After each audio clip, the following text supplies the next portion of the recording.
Welcome to the Talkin VAWLS Network. My name is Boogie Bentley. Wanted to jump back on here and make another video. We got some news to talk about. Most of you guys have probably already seen it by now. This came out a little bit earlier today.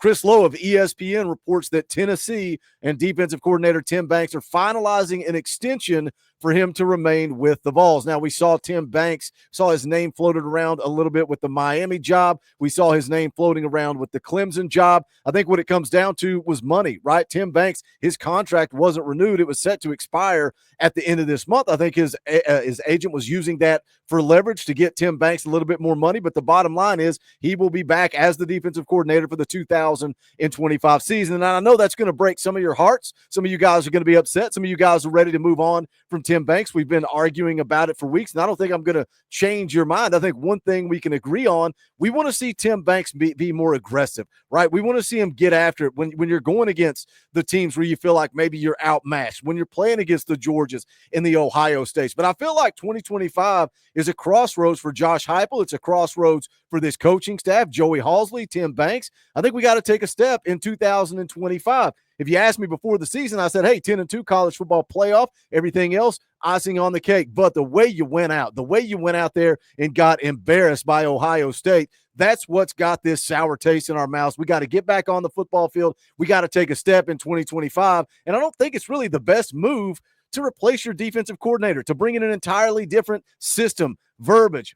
These guys are going to have to relearn that. I think we need some continuity going into a year where we need to take another step. So that came out earlier today. Tim Banks will be back as your defensive coordinator for the 2025 season. Now, let's talk about the transfer portal because, you know, a lot of the targets that we've talked about have been on the offensive side of the ball. We can talk about the misses. You know, we reached out to Angel Johnson from South Dakota State. We missed there. We've targeted some guys on the interior of the offensive line. Most recently, Emmanuel Pregnon. We missed there. We missed on the kid from Northwestern. Got him right up to the finish line. Could not get the job done. LSU comes in and drops a bag. But we've added a couple of pieces. Wendell Moy Jr. from Arizona, 6'2", 339-pound interior offensive lineman. Started 27 games at Arizona, so he's got some experience. And then, of course, we went and got Amari Jefferson in the transfer portal as well. Played at Alabama last year, didn't get any run, but he was heavily recruited by Tennessee. At one point, committed to Tony Vitello to play baseball at Tennessee. Had an interview with him last week. If you missed it, go back and check it out. But one position that we've not heard a whole lot about in the transfer portal is the cornerback position. Steve Wiltfong takes to Twitter about an hour or so ago, and he tweets out, you can see it on the screen, Tennessee looking at a potential transfer portal flip. It is in the secondary. It is a cornerback, Kendrick Breedlove, 5'11", 185 pounds from Purdue, but he was most recently committed to Arizona State. What is going on? We're going to get into it. We're going to talk about it. But as always, I need you guys to do that YouTube stuff real quick. Smash the thumbs up just below the video. Quick, free, easy. It helps the channel. I would greatly appreciate it. Also, if you're new to the Talkin VAWLS Network, welcome. We're not experts here. We're not insiders. We're not media. We're not journalists. We don't pretend to be that. What we are is what you guys are. We're fans, for the fans, by the fans. If you like what we do, subscribe, click the bell for notifications. You're not going to miss out when we go live or when we drop a video. Got a fun live stream coming up Sunday night, 7 p.m. Eastern time. Tennessee's latest commitment in the class of 2026, Gabriel Ascenda, is going to be in the house hanging out with me and Coach Jay, so make sure you tune in for that. But let's go take a listen or take a look at what's floating around out here on Twitter. You can see Woody Womack from Rivals.com tweets out and says, despite recently announcing a commitment to Arizona State, I'm told transfer defensive back Kendrick Breedlove will be visiting Tennessee tomorrow. Breedlove, a Tennessee native, started his career at Ole Miss before transferring to Colorado and playing last season at Purdue. Now, first and foremost, is that a red flag to you? You read the last part of that. Tennessee native, started his career at Ole Miss, transferred to Colorado, transferred to Purdue, was in the portal, committed to Arizona State. Now he's going to be taking a visit with Tennessee. He was a three-star prospect coming out of high school. No scouting report out there, but he does run a 4.36 40. So he's got speed. In-state kid, again, like it says there from that tweet from Woody. You can see there, in-state kid, Nashville, Tennessee. Tennessee recruited him coming out of high school. He camped with Tennessee back in 2019, got an offer at that time, took a couple of visits in the spring of 2020, but ultimately he commits to Ole Miss. And again, is this a red flag as you kind of walk through his career? played 2 seasons at Ole Miss, played in 10 games in those 2 seasons, saw action in 1 game as a sophomore, only on special teams, appeared in 9 games his freshman year, making 1 tackle. Then he transfers out to Colorado for the 2023 season, where he played in 9 games, had 12 tackles, 11 unassisted, 1 tackle for loss, and he also forced a fumble.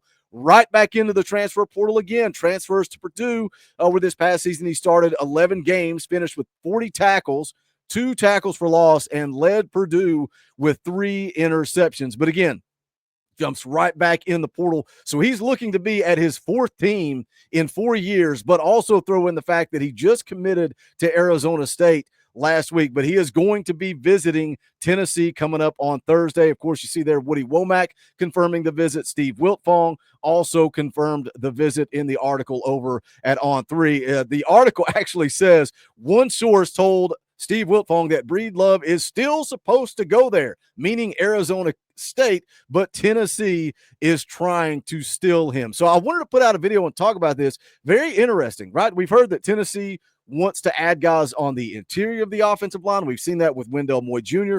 We've seen it with trying to recruit Josh Thompson from Northwestern, who ended up at LSU, Emmanuel Pregnon, who ends up at Oregon. We know they want to target the interior of the offensive line. We know they also want to target wide receivers, and a big part of that is because of the mass exodus of guys hitting the transfer portal. Nathan Laycock, Squirrel White, Nate Spillman. It goes on and on. That room is depleted. That room is empty. You got Mike Matthews towing the line. But again, Mike Matthews liked what this coaching staff had to sell him. So he is coming back. You got Chris Brazzell, Amari Jefferson, Boo Carter going to take some snaps on offense, Braylon Staley, but we know they need depth in that wide receiver room. And then we've heard some grumblings that they may look to add a running back. They may look to add somebody on the interior of the defensive line. But the secondary, specifically at the corner position, is not something that we have seen or I've seen anywhere. VolQuest, Go Vols 247. I've not seen anybody really talking about it. And when you look at the secondary for next year, you kind of wonder what exactly Kendrick Breedlove